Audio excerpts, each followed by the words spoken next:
first non-elected president. His name, Gerald Ford, who said, "I ask you to confirm me as your president with your prayers, and I hope that such prayers will also be the first of many." This has been an American Minute with Bill Federer.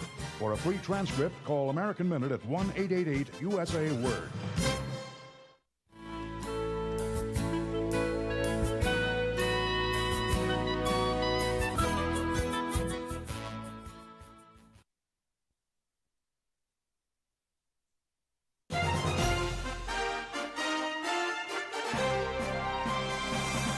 VCY America presents Crosstalk, a nationwide call-in program discussing issues that have an effect on our families, our communities, our churches, our nation, and our world. Crosstalk, an opportunity for you to voice your concerns for biblical principles. And now live by satellite and around the world on the internet at vcyamerica.org. Here is today's Crosstalk. And we thank you for joining us here today on Crosstalk. Ladies and gentlemen, on Monday of this week, several dozen Texas Democrats fled the state. Legislators abandoned their responsibilities at the Capitol and left their constituents hanging without representation. Their effort is to stop voter integrity legislation in Texas. It's reported that the majority of the members flew to Washington, D.C. on private jets chartered for the occasion, and not just trying to rally support for the federal takeover of elections in states all across this nation that is part of their plan, as well as to get rid of the filibuster. Well, joining us today to address this issue, we welcome back Rick Green, an attorney, a constitutional expert, and a former Texas state representative. He's founder of the leadership group Patriot Academy. Rick, thanks for joining us today. Hey, Jim. Good to be back with you, man. Hey, we saw this happen a few years ago in Wisconsin under then-Governor Scott Walker when the Democrat legislators, they got in their vehicles, they fled the state line and went across to Illinois to avoid votes taken in the legislature on what was known as Act 10. Now we've got legislators defying the federal mask mandate, actually, orders when they get on board this plane. They're supposed to have masks on. They're not, and that shows that a lot of photo documentation. But they're defying the Texas governor. They're defying the Texas legislature, fleeing to D.C. and stopping this legislation from being voted on. Give us your response to what's unfolding here in Texas. Well, I have to say I'm in the habit of defying the Texas governor myself, as much of a dictator as he's been the last year. But these Texas Democrats, this is all about stopping free, fair, accurate elections. That's nothing new for Texas Democrats. Same story, same political party, sometimes just different century. They've been doing it since 1870. They did it back then to stop blacks from voting.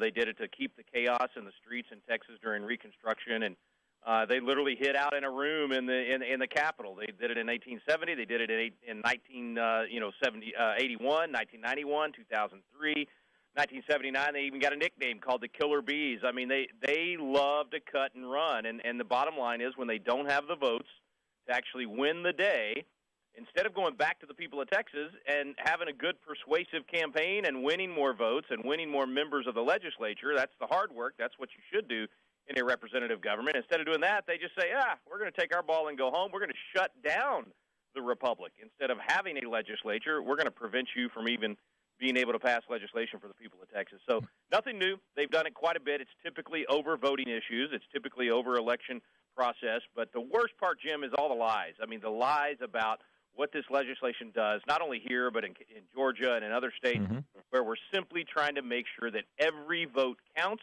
and it is not canceled out by cheating. And so what this legislation does is make it easier to vote, harder to cheat, and Democrats are against it. So let's look at some of the specific provision, because as you notice that there is a lot of misinformation. There's a lot of lies that is going out about this Texas legislation, as well as what's going on even in Arizona and Georgia, Wisconsin, Pennsylvania, and other locations as well. So talk to us about this Texas legislation. I believe it's House Bill 3, Senate Bill 1. What would this legislation do? How is it going to protect the integrity of the vote? Well, the two most important things when it comes to making sure you've had a free and fair election and you got it right, that it was accurate, you've got to have transparency. So you've got to have some sort of poll watching process so that both sides can be there to make sure that nobody's cheating. And that's what was not allowed in Detroit. Whenever you lock people out and you block the other side from being able to witness what's happening, everybody's going to have questions about that. They're going to say, well, what are you trying to hide? When you do stuff in secret, it's typically not good stuff. And so that's number one, is just making sure that we can verify who's voting. So that's things like voter ID. It's having poll watchers there. It is not, by the way, I've heard several of the Democrats say, this is going to allow the Proud Boys to look over your shoulder as you're voting. That's absolutely not true. Nobody's going to look over your shoulder as you're voting.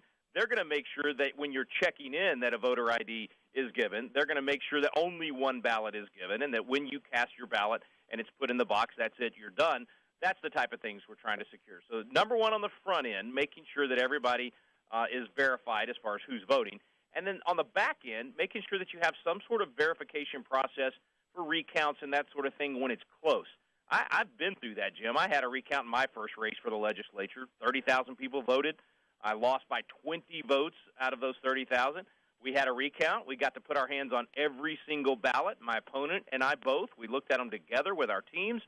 30,000 ballots later, I ended up winning by 36 votes. Now, he could have had another recount under Texas law, and he said, Rick, I don't need to do that. We know we got an accurate outcome. That's how every election should work. Nobody claimed cheating because we had transparency, verification, and legal remedies to take care of it. That's the type of thing we're trying to do with all of these voter integrity bills. Now, Governor Abbott said Monday that those who fled the state, they're going to be arrested upon return. Is he serious about that? Well, he doesn't have the power to do that, but the legislature itself does. So we Texans feel so strongly about our legislators doing their job. We put this in the Texas Constitution there in Article 3, Section 10, that if they skip out and they break a quorum, that you can compel them to attend. And that means that they can be arrested and drugged back into the House chamber and locked in that chamber till that work is done. That's been done before. What they have to do, the process for that, is that there has to be a motion on the House floor with the remaining legislators. So in this case, I think you've got like 60 of them that fled the state, 65 maybe. And so the remaining members have to have a motion to put what's called a call on the House or call of the House. Mm-hmm. They did that yesterday afternoon. Yeah. 76 voted yes, 4 voted no. And so once that call of the House was made, the sergeant-at-arms was instructed to, by whatever means necessary, bring those members back to the House. Now, typically that means the sergeant will ask the Department of Public Safety, so your DPS officers are the ones that actually go out and find them. They cannot go across state lines, no authority outside of Texas. So they can't stop the frat party, the Democrat frat party going on in Washington, D.C. right now, that private jet that took these legislators to D.C. with, as you mentioned, no mask. They love to make orders for everybody else but not follow them themselves. So they can't get them back from D.C. But, look, these are folks with jobs at home, families, all those things. They can't stay there forever. So they got to come back at some point. As long as the governor keeps calling a special session every 30 days, and as long as the speaker and the other members, continue to be steadfast in this, we will eventually get this bill passed. Yeah. So in essence, right now they are legislative fugitives, and it's been said that they're going to continue to call a special session after. I mean, they've stated we're going to stay here until the 30 days is over, but the governor's saying I'm going to keep calling special sessions after a special session until the election of next year, and said they've got to come back eventually.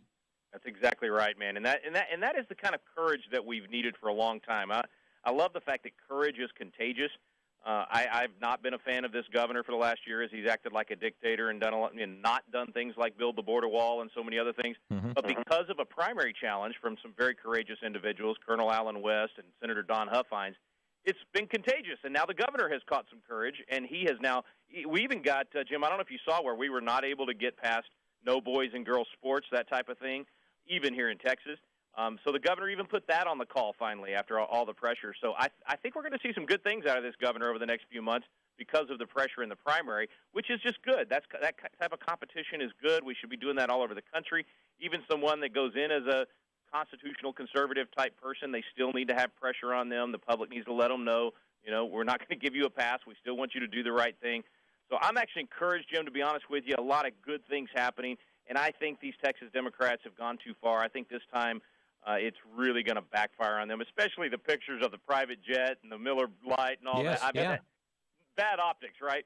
Exactly. I mean, here they are celebrating. Everybody else, I mean, they're under the federal mandate of the Biden administration as far as people who fly have to do that.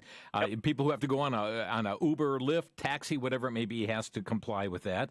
So we've got several of these legislators now. They're gathering. They had a big statement to the press here as well. I believe that was yesterday. And I've got a clip here of Texas Representative Retta Bowers, who proclaimed that they were forced to flee Texas to D.C. I want you to hear the clip, and then we'll have you respond to it. Retta Bowers.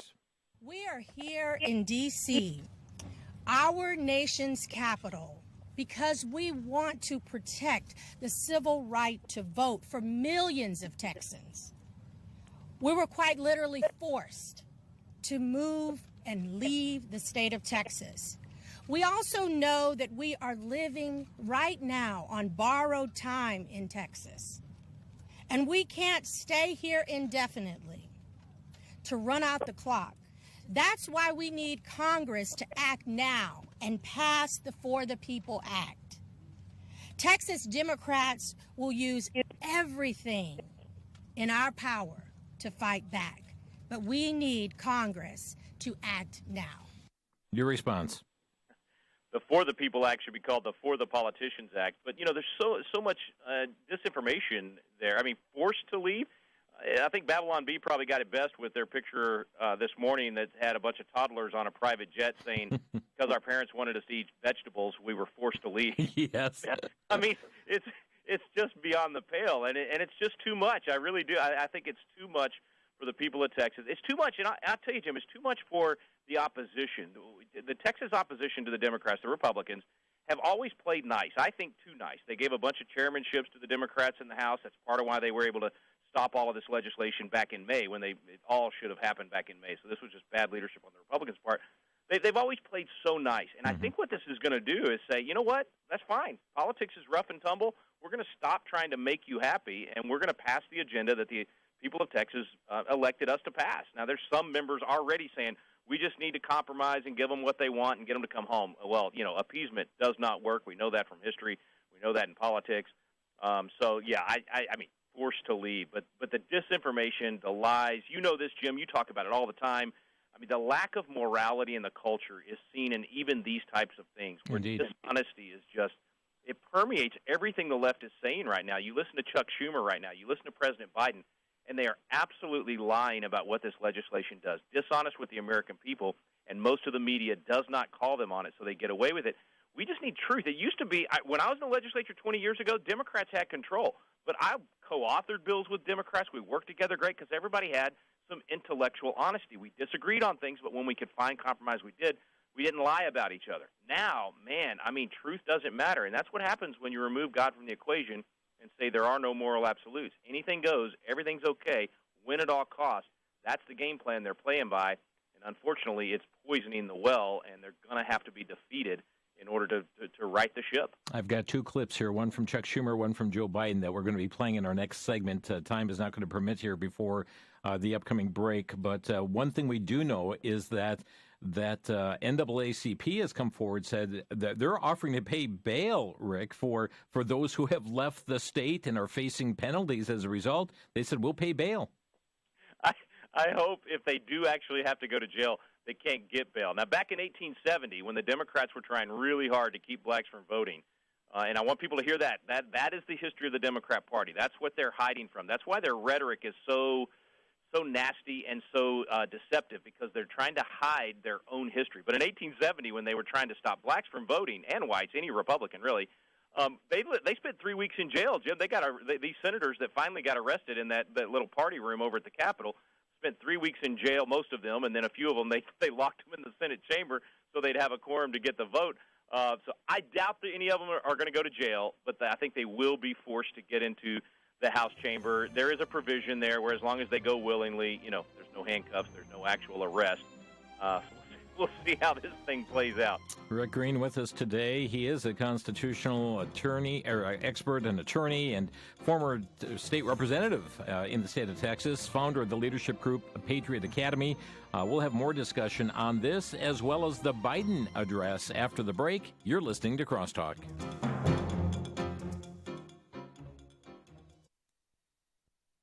Back to Genesis with Dr. John Morris, geologist with the Institute for Creation Research. Dr. Morris, how fast does Niagara Falls erode? Chris, based on historical measurements, the falls has eroded upriver approximately 5 feet per year. In the early 1800s, when Sir Charles Lyell was promoting his millions of years concept, he used Niagara Falls to support his theory. Lyell claimed it was eroding at less than 1 foot per year, thus was tens of thousands of years old. This, he claimed, disproved the Bible. But in reality, Lyell ignored the evidence of rapid erosion. In fact, the erosion rate and the distance of erosion almost exactly points to the Great Flood of Noah's day as the start of erosion of the river's valley. The fact is, Charles Lyell was wrong, and the Bible's still right. It all started back in Genesis. To learn more about creation, get our free DVD called That's a Fact. Call us at 800-628-7640 and mention the promo code FACT.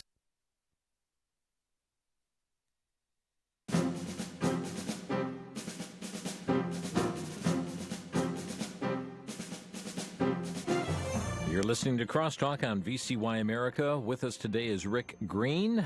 He is the founder of the leadership group Patriot Academy. He's also a former state Texas representative for representing Texas, and knows firsthand the very layout of the legislature there and the history of bills gone by. And again, Rick, you pointed out that it's Democrats that actually tried to stop black voters from voting.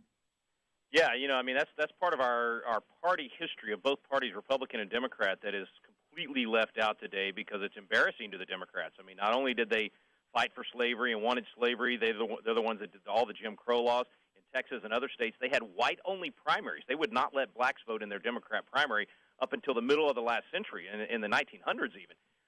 And so it was actually blacks that founded the Republican Party in Texas.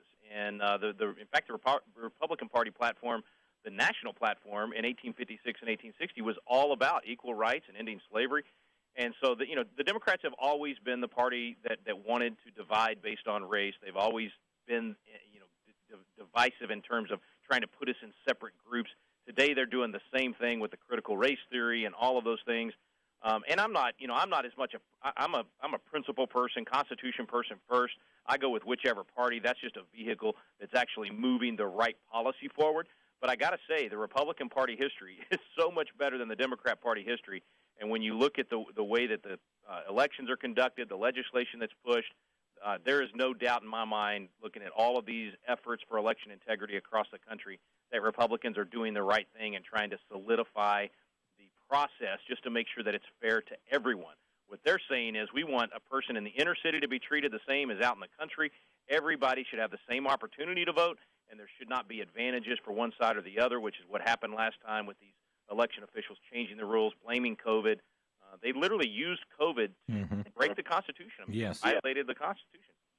And I've heard people refer to this, but in essence what you have is the Texas Democrats are, in essence, they're exercising a filibuster of the session in Texas right now, but just by virtue of walking out, but now they're pleading for Democrats in Washington to end the Senate filibuster. No hypocrisy here, is there? No, there's no irony or hypocrisy here. I mean, yeah, you're exactly right. They're leaving Texas using their minority power, essentially a filibuster to shut things down, to go to Washington, D.C. to say, the filibuster's evil. You got to stop the filibuster so that we can rule the country with a 50-50 tie, and Kamala Harris breaking the tie on everything. I mean, I think it's just too much. I think the American people are going to see through it.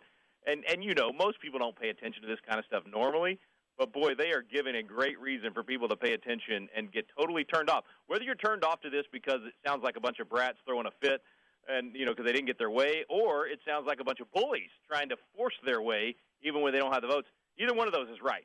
And so that people in Texas are not happy with this. And I'll read one phrase to you from what they said in the Senate record when this happened in 1870, that they are participating in a revolutionary, unpatriotic, and disgraceful design and intention of breaking up the Senate, in this case, breaking up the House. Revolutionary, unpatriotic, disgraceful design. That's exactly what the Democrats are doing. Well, something else that's important to point out in all of this is that the fleeing party claims that voter fraud is not a concern, yet the Attorney General of Texas, Ken Paxton, says that there are over 500 voter fraud cases pending in Texas right now and over 300 investigations currently underway, and that's evidence that voter fraud is indeed a serious issue. It's always been an issue. I mean, we can go back to the 1876 presidential election where some states turned in over 105% voter turnout, which is a little difficult to do. It's always been an issue. Both sides know this. Again, they're being deceptive and using rhetoric just to cover up what happened in November. And, they said for the last 4 years that in 2016 the election was stolen. Hillary Clinton still claims that Donald Trump stole the election from her. But if you even question the outcome in Georgia or Pennsylvania, Arizona, these states where we know that there was a lot of shenanigans, you get banned from social media. So I have to be careful how I say this, but what Hillary claimed in 2016 was absolutely true in 2020. The evidence is finally coming out. I mean, the things that are coming out of Georgia right now, it's an embarrassment to Georgia, no question about it. I mean, it was a total mess in Fulton County. I think we're going to see some very interesting numbers come out of this forensic audit in Arizona.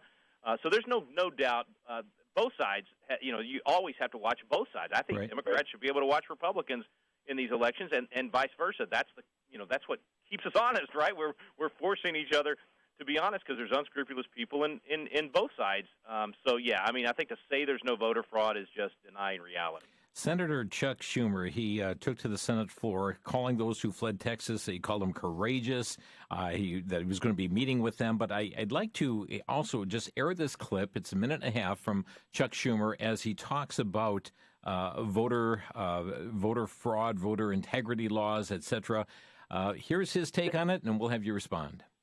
In a democracy, no right is more sacred than the right to vote. And yet, across the country, Republican-controlled state legislatures are conducting the most sweeping and coordinated attack on voting rights in generations, fueled by Donald Trump's insidious big lie that the election was stolen. In several states, limits have been placed on voting hours, polling locations, and methods of voting. Barriers have been raised to make voting by mail, absentee voting, and after-hours voting and early voting harder. Republican legislatures are not only making it harder to vote, they're making it easier to steal an election. Actually believe that. Donald Trump does the big lie. Everyone knows it's a lie.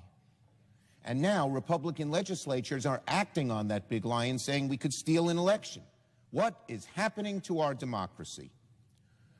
Stripping independent election officials of power, giving partisan election bodies more control, even firing members of county election boards. This is what Republican legislatures are doing. Not for fairness, not for bipartisanship, but to jaundice elections. And if the consequence is Americans of all parties feel that the elections are not fair, what is going to happen to this sacred and wonderful democracy? Rick, your response.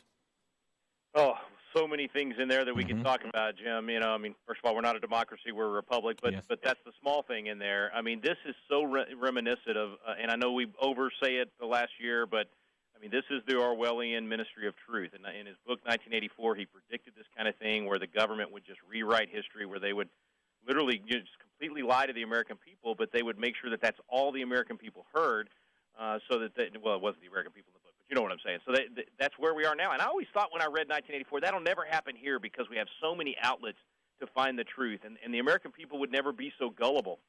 But, man, I look at the last year and the way we've acted in response to the COVID crackdowns and just bought everything hook, line, and sinker and ignored the science on ivermectin and all these things and allowed the lie. I mean, we are just as gullible as any other group of people in the history of mankind because we have the nature of man, and the laws of nature and nature's God don't change. And, man, the things that Chuck Schumer is saying right there, it's like the Ministry of Truth at work. Just complete lies about what the legislation is trying to do. It, of course, makes it easier to vote, not harder. It makes it easier to vote. It just gives some sort of verification when you do cast that vote, and that's what they're afraid of. They don't want us to be able to see and verify that the people that are voting are legal voters. There's no suitcases of ballots being pulled out in the middle of the night. There's no way to deny the poll watchers from either side. You can't have a leak in the bathroom on the other side of the arena and then send all of one party home, which is what they did in Fulton County on election night. This is all about free, fair, accurate elections. That's what we want, and what they want is the ability to manipulate the process and to hide whenever they're counting the ballots and not let anybody watch them. So while we have the Texas legislators abandoning their state and their constituents, flying off across the border and going to D.C., we also have President Biden then taking flight to Pennsylvania to battle against voter integrity laws. And he made a pretty significant claim. I'm going to air it here.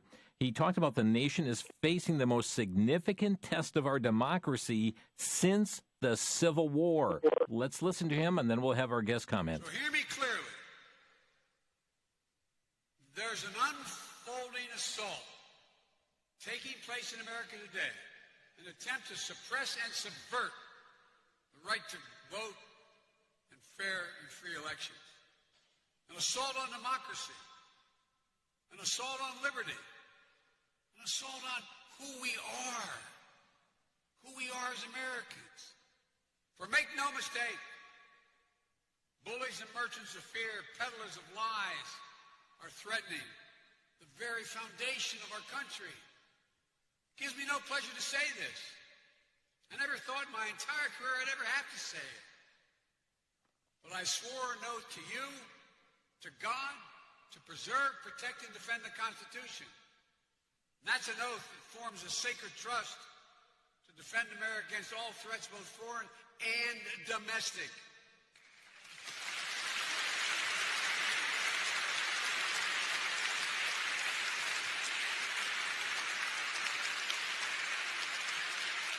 The assault on free and fair elections is just such a threat, literally. I've said it before. We're facing the most significant test of our democracy since the Civil War. That's not hyperbole. Since the Civil War. The Confederates, back then, never breached the Capitol, as insurrectionists did on January the 6th. Wow, a lot to unpack there, too. I want to have you comment on a couple issues. But first of all, he's calling those who support voter integrity, he's branding them as being domestic enemies. Yeah, 100%. And you always gotta really pay close attention when somebody says this is not hyperbole. I'm not lying to you. I'm not lying to you. I'm not lying to you. To say that those patriots who would question the efficacy of the outcome of counts that they weren't even allowed to watch and computer systems that they couldn't verify, that somehow makes them insurrectionists is just beyond the pale. And to say that this is the biggest threat since the Civil War, did he forget World War I and World War II? Did he forget all of the things that have happened in our country since then, all the lives lost to other battles? And 9/11? And in 9/11, the internal strife. Even to compare January 6th, January 6th was like a frat party at the Capitol compared to the deaths and destruction and businesses burned over the last year thanks to Black Lives Matters and Antifa. They've got the wrong target when they're talking about the insurrectionists. What about 3 years ago when Kavanaugh was appointed and thousands of people overtook the Senate building and violence occurred there and destruction of property and all that, and they got, at the most a couple hundred of them got tickets, misdemeanor tickets essentially. And yet these people on January 6th have not even been given bail. They've been in solitary confinement. The abuse, while we let murderers and rapists out on bail and set them free because of COVID, it's just a two-tiered justice system. I never thought I would see this kind of abuse of power, this dishonesty. It's a cancer, and it still goes back to what we talked about before, Jim. It's a lack of morality. We're seeing the result of 50 years ago saying to our culture, we're not going to have prayer in school, we're not going to have the Bible in school, we're not going to have right and wrong, we're not going to have morality. You can't have liberty if you don't have morality, and that's where this is headed if we don't have a revival and restoration of those moral. To echo the words of President Abraham Lincoln, we have forgotten God. Amen. Wow. We're going to take a quick break and just a little bit more discussion between us here. If you'd like to start getting on board, folks, our phone number to Crosstalk is 800-733-9829, 800-733-9829. The question after the break, where do we go from here? So stay with us. You're listening to Crosstalk on the VCY America Network. Rick Green with us, his website, constitutioncoach.com. Back in a minute here on Crosstalk.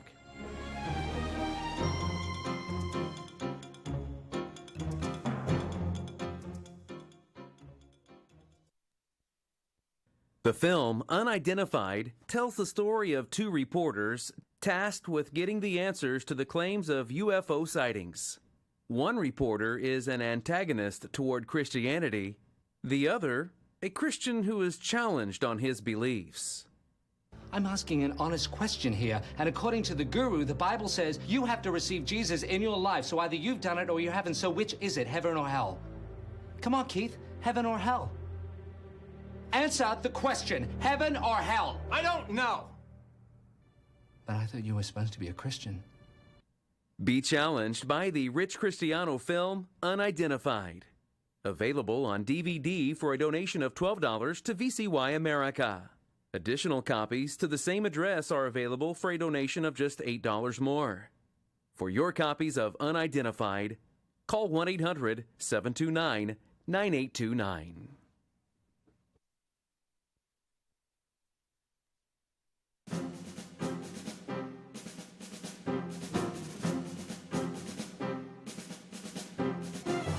You're listening to Crosstalk on VCY America. Rick Green is with us here today. Our phone number to Crosstalk, 800-733-9829.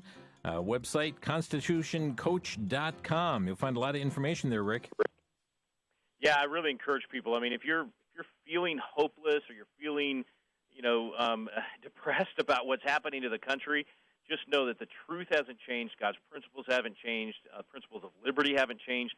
We just have to have a rebirth of them in our nation, and that's what we're doing at ConstitutionCoach.com. We got 8,000 coaches across the country now that are hosting these classes in their living rooms, at churches, in their library downtown, wherever you can get people together to go back to the roots and find out what is the truth about how a culture works, what's the Bible say about the solutions to our society, and how we should form our society. And by implementing those truths, we can get back to the good outputs, which is, freedom and liberty and being able to make the choices ourselves, not have government make those choices for us, be able to worship as we choose, and not have government shutting down our churches or telling us we can't sing. All of those things, we can do that, but we have to work the system if we want the system to work. Again, it just seems to so many, and I've heard this from others, it's as if our nation is coming to a boiling point. Rick, with all of these things coming up, the division is so intense. You have those that are fanning the flames of division, whether it be skin color, whether it be political viewpoints, or whatever the matter may be, that we're approaching this boiling point here, and many are asking, where do we go from here? Yeah, you're right, Jim, and that division is a Marxist design. That's what they want. See, if they can make us hate each other, make us fight with each other, it makes it easier and easier for government to take over our lives. That's why this critical race theory is so evil. It's so wrong. It's not just teaching the kids to hate each other. It's teaching them to hate themselves, hate their country. It's just evil and wrong. And on the bright side, I am really pleased with the pushback right now. I mean, the parents testifying in the school board meetings, the kids testifying in the school board meetings. I mean, there's a lot of community activity taking place where citizens that haven't been involved in the past, they've just been enjoying the blessings of liberty. They've been good citizens. They've gone to work, taking care of their families, doing those things. But now they're going, wait a minute, I'm going to have to show up at the school board meeting. Wait a minute, I'm going to have to run for the school board. And so now they're getting active all over the country. The left just pushes and pushes and pushes. And now it looks like finally good, red-blooded Americans that love our country, love the Lord, love each other, are finally having to push back. Let's go to Zach calling in here today, our first caller. Hi, Zach, you're on the air. Hi, I just wanted to make a comment and say, it's on a state level, it seems like we're definitely in a civil war, and things seem to be pretty intense on that stage. But on the federal level, it seems like the Democrats do whatever they want. It's like two boxers in the ring. They hit high or low, and anytime we try and take a swing, they call foul. And it's been just tough. We try and get this information out, talk to our friends and neighbors and family, but yet a lot of our friends and family just don't seem to want to hear what we have to say. You think we're crazy, and it's been frustrating. The Democrats can say there's 500 genders, and that's believable. But I say something about voting or what's taking place in the country, and people look at me like I got two heads. And it's just been hard trying to, bring people to the truth and light, I guess. Rick? And Zach, you're so right, and you are not alone, brother. Millions of people feel exactly what you just described. I hear it over and over and over again. It's one of the reasons these these local Constitution classes and biblical citizenship classes have been such a hit because you end up sitting around being able to chat with people that do care about this stuff and want to talk about these things. And that's you realize you're not alone, and you realize there's answers to these things. So I just want to encourage you, brother, get one of those classes going, start getting with people that do care and that want to do something about it. And know this, we don't need everybody to wake up. The Revolutionary War, only 3% fought. That's it. Only 25% were for the revolution, 25% against it, 50%, I'm not even sure they know what happened. So, look, it doesn't take everybody. There's a wake-up happening right now. And I do want to address, Zach, what you said about, at the federal level, it just seems like the left is dominating right now, and when our side tries to do anything back, they're playing by a different rule book. I think that's an absolutely accurate description. I think even our folks don't realize what they're up against. They're trying to play, a nice, high school debate while the other side is scratching and clawing in the trenches, and that's why we're being defeated so much on the federal level. This is one of the reasons that I'm like George Mason, who was at the Constitutional Convention at the end of the convention in 1787. He said, we've got to have a way to put the federal government back in its box without the federal government being involved. And so he got an amendment in on September 15th, just 2 days before they finished, that allows for the states to amend the Constitution and overrule the federal government's moves. We did that with the 11th Amendment. We need to do that more often and say to the federal government, get out of our lives. The only thing you're supposed to do is national defense, patents and copyrights, few minor things like that, and otherwise you do not tell us what to do. Let Texas be Texas, let California be California. If we don't do that kind of a decoupling and stop trying to make everybody the same, which is what communists do, we're going to go to civil war. There's just no way that we can live together trying to make everyone the same. There's too many diverging views in America. There's too many that are on the way far left living in fantasy land trying to tell us that men have female parts and females have, trying to allow men to compete in women's, all these crazy things. I can't live like that. I can't abide like that. So if the federal government's going to try to make everybody do that, it's not going to work. Thank you, Zach. Let's go to Jim, who's calling next. Hi, Jim. You're on the air. Hi, gentlemen. I'm just been listening and just really, I think about this stuff a lot, and to hear these politicians stand up there and tell one lie after another, and as believers, that don't even cross our mind to deliberately lie. We know the truth, and we know what the difference between lies and truth are, but they tell lies so often, it's at the point where they're actually believing their lies. And I did call my U.S. congressman one time. I was talking to him about it, and at the end I said, you guys are living a lie, and they were just silenced. They just had nothing to come back on, and it's just like they need to be confronted. And the spiritual term I look at is, would they be called reprobates because they're just believing their lies all the time? Interesting thought. Thank you, Jim. Your thoughts here, Rick? Yeah, I would say, Jim, they're living out Romans 1, 21 or 22, I'm forgetting at the moment, but professing themselves to be wise, they became fools. And I think you're right. I think many times they do believe those lies. I would recommend a great book, a new one out last September, I think it was, by Ron Dreher, called Live Not by Lies. It's actually a quote from a Russian dissident, and I think we've got to start adopting that philosophy as Christians. We can't be a part of the lie. We can't live that lie with them. We have to combat it with truth, and we have to be hungry for truth. We can't just assume that we're getting truth from the newspaper or the TV news or whatever it might be. We're going to have to start searching that truth out, and then when we get that truth, we've got to be willing to speak that truth, and that's kind of the lives, fortune, sacred honor thing. We've got to be willing to participate and say, you know what, people are going to call me names, but I'm going to speak truth from the mountaintops. Yeah. Thank you, Jim. Appreciate your call here today. I was just reminded, as Paul wrote to Timothy, in 2 Timothy chapter 3, talking about the last days, perilous times will come. But he wrote this. He said, evil men and seducers shall wax worse and worse, deceiving and being deceived. And there's such a classic example here, Rick, of what we're seeing today. There's deception that is all around, and it is spoken so much that people believe deception is being truth when it's Jim, that's such a good verse. Give me that verse again. What was that? That was 2 Timothy chapter 3, and I just closed I'll find it. 2 Timothy 3. That is so good. Verse 13. Oh, I mean, again, all the answers are in the Bible, right? Yeah, I mean, we're warned of what's coming, and we're told how to deal with it. But, yeah, I mean, it's so true. They've gotten worse and worse, and so many people are falling for it. And, Jim, of course, in the church we're fighting this as well. Yes. The wokeism thing and separating each other based on color of skin and really, basically accepting things that the Bible says are clearly sin, so that people will like us. It's all about this selfish desire to be loved instead of standing up and being willing to be ridiculed, but standing up for truth. And so we've got to win that battle within the church. How can we be salt and light if we've lost our flavor, if we've lost our ability? So that's where I do think the revival is beginning right now, and what's been good over the last year, like we were talking about earlier. There's more and more Christians that are actually saying, "Hey, I'm going to take my faith serious. I'm going to live this out." Sue is our next caller. Susan, you're on the air. Hi, I have two questions. Rick, does he have any ideas of how we get those poor people out of the solitary confinement? It must be so difficult. And maybe I was thinking what people are you referring to, Susan? What? What people are you referring to?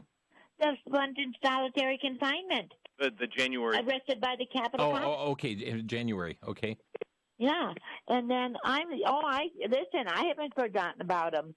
They're I think one of the most important issues in the United States. And what is your second question, Susan? To them who are invited into the Capitol, they can do that to you when you walk into your own house. And what is your second question, Susan? And then my other question is, did you ever listen to the night of the 6th, what I call make-believe Republicans said in their speeches when they gave the concession to not having the 10-day investigation?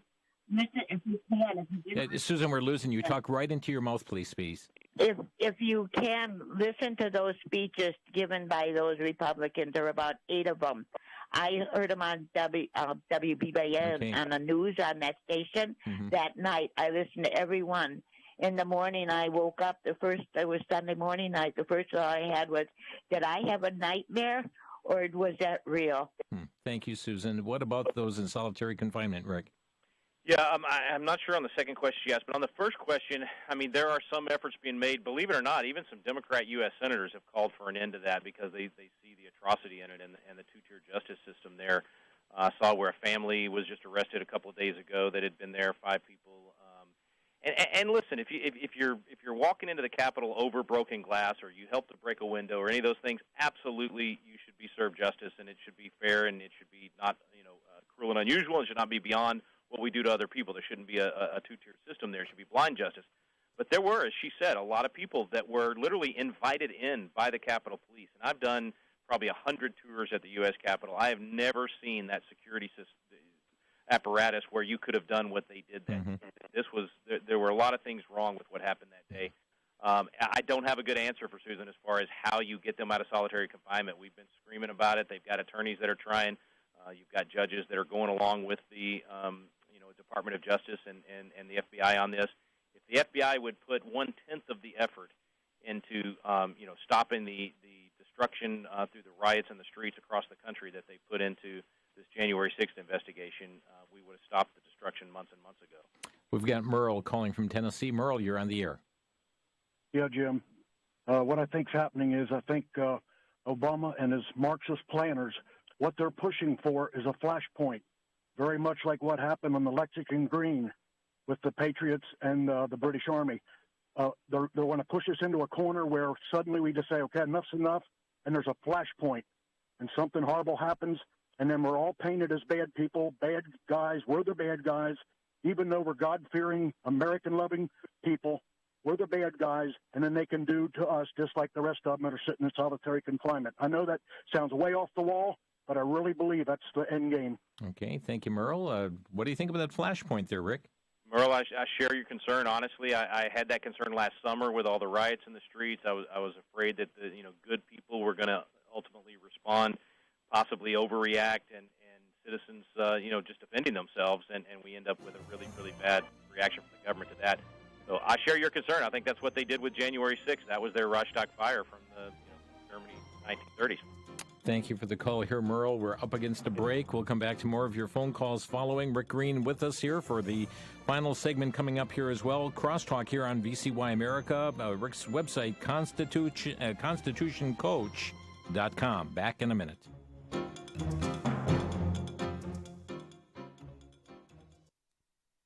For the Worldview Report, I'm Brandon House. Our website is worldviewreport.com. Persecution around the world has been growing, but now it has reached the Western cultures. It's reached Canada and America in growing numbers. A recent report titled, "Canada has become the church burning center of the world." Well, my friends, this report tells us that at least 23 attacks have been leveled against churches, including at least 5 completely destroyed by fires. And according to one report, Canada's leaders, well, some of them are encouraging it. The head of British Columbia Civil Liberties Association, who claims to, defend civil liberties, reportedly tweeted on June 30th, quote, "Burn it all down," end quote. There's other articles and other reports coming from those inside the Canadian government that this is actually being encouraged. Persecution. The Bible says it would come. Why should it be shocked?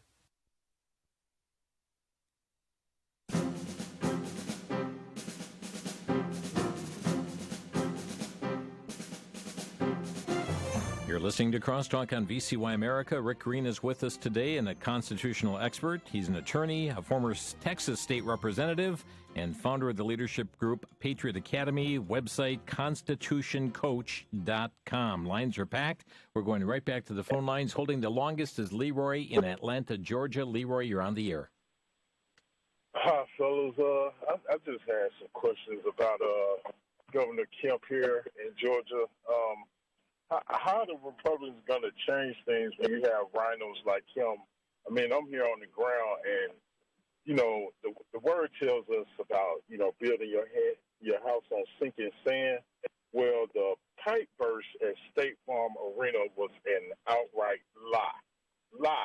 No parts of the truth are in that, but yet things are still proceeding, and that voting law that they passed here has absolutely no teeth in it at all. The legislation passed, you said, has no teeth in it? No, it's all superficial. The noise you hear from Democrats is just that noise.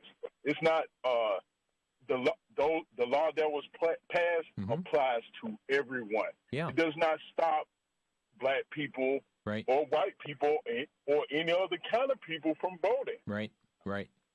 Thank you, Leroy. And yet the noise is very loud about how horrible this is. And I mean, we had President Biden speak out against this just the other day. We saw the All-Star game move to Colorado as a result, Rick.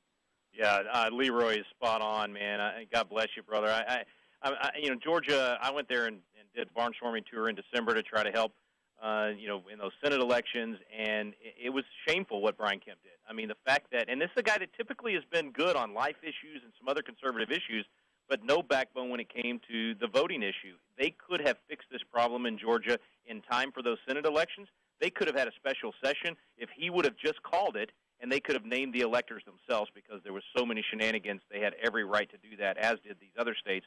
And frankly, Leroy is exactly right. When you build it on sand, when you have these weak-kneed Republican leaders that aren't willing to be a true loyal opposition and fight for truth, then you're going to let the Democrats run over you with the lies and with the deception and the cheating. And so I couldn't disagree with anything Leroy said.